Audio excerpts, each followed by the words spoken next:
நாம் இன்னைக்கு வந்து உங்களுக்கு ஒரு மந்திரம் சொல்லி கொடுக்க போகிறேன். இந்த மந்திரத்தால் நம்மளோட ஆயுள் அதிகப்படுத்திக்கிடலாம், நம்மளோட ஆரோக்கியத்தை அதிகப்படுத்திக்கிடலாம். நம்ம ஆரோக்கியம் நல்லா இருந்தாலே நமக்கு நிறைய பணம் மிச்சமாகுங்க, குடும்பத்தில் நிம்மதி தவழும். அதே மாதிரி நம்ம குடும்பத்தை அடுத்த லெவலுக்கு கொண்டு போகிறத பற்றி யோசிக்கிறதுக்கு இந்த மூளை வேலை செய்யும். இதெல்லாம் சரியாக இருந்தால் தான் இந்த மூளை வேலை செய்யும், இல்லைன்னா வேலை செய்யாது. அப்போ இந்த மந்திரத்தை நீங்களும் தெரிஞ்சுக்கிட்டீங்க அப்படின்னா அது நமக்கு ரொம்ப சந்தோஷம். நீங்கள் தெரிஞ்சுக்கிட்டது மட்டும் இல்லாமல் இதை மற்றவங்களுக்கும் கொண்டு போய் சேர்க்கணுங்கிறது தான் நம்ம கலியுக சகுனி சேனலோட நோக்கம். அப்போ இந்த மந்திரம் என்ன அப்படிங்கிறத உங்களுக்கு நான் சொல்லி கொடுக்குறேன். அதாவது ஃபஸ்ட்டு வந்து கையை கீழே தொங்க போட்டுக்கோங்க. இந்த கையை வந்து நல்ல ஃப்ரீயாக ஆட்டுங்க, அப்படியே ஆட்டணும்.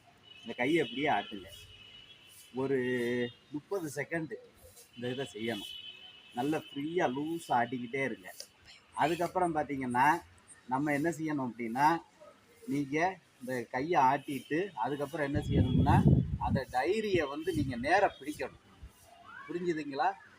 அதுக்காக தான் நான் உங்களுக்கு இந்த விஷயத்த சொல்கிறேன். தைரியம் அப்படின்னு சொன்னது எதுன்னா உங்களோட மனநிலை. இந்த மனநிலையை நீங்கள் நேர கவனிக்கணும். அதே மாதிரி இந்த கால் முட்டி இருக்குது பார்த்தீங்களா, ஒருத்தரை நல்ல நம்ம இந்த கால் முட்டியை வந்து இப்படியே பெண்ட் பண்ணுங்க. இது ஒரு சைக்கிள், 3 இப்படின்னா 3 ரிவர்ஸு. இந்த மாதிரி நீங்கள் இதை ஒரு 30 செகண்டு பண்ணணும். அதுக்கப்புறம் என்ன பண்ணணும்னா, ஒரு பால் இருக்குது, அதை எட்டி உதைக்கணும்.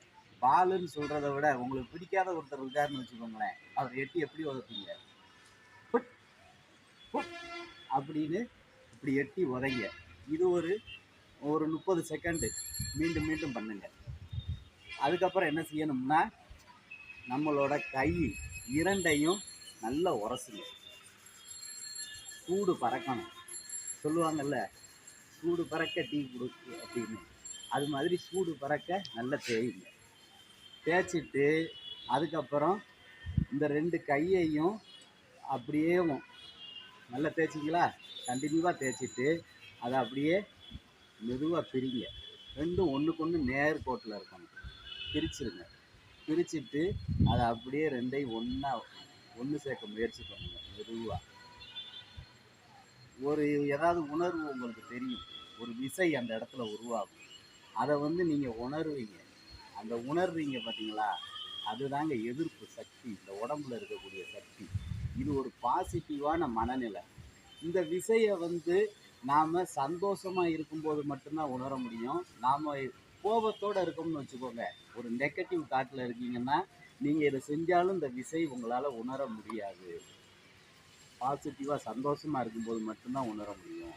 அப்படி இந்த இதை நம்ம உணர்றோம் அப்படின்னா இந்த உடம்புல இருக்க அத்தனை ஆர்கன்களும் ரொம்ப சரியாக செயல்படும்.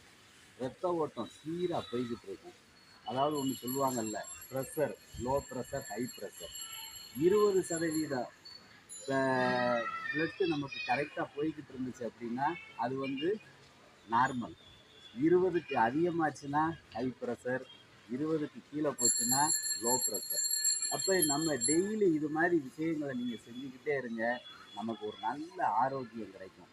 இந்த விசை இதுதான் எதிர்ப்பு சக்தி. இதை நம்ம உணரதான் முடியும், கண்ணால் பார்க்க முடியாது.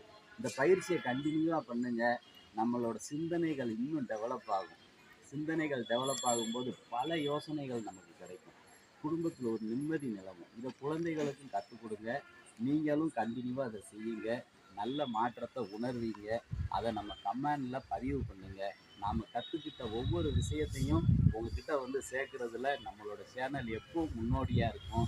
அதுக்கு நாங்கள் பாசிட்டிவாக சிந்தித்து அந்த விஷயத்தை கொண்டு வர்றதுக்காக இந்த பயிற்சியை நாங்களும் கண்டினியூவாக பண்ணிக்கிட்டே இருக்கிறோம். நன்றி, வணக்கம்.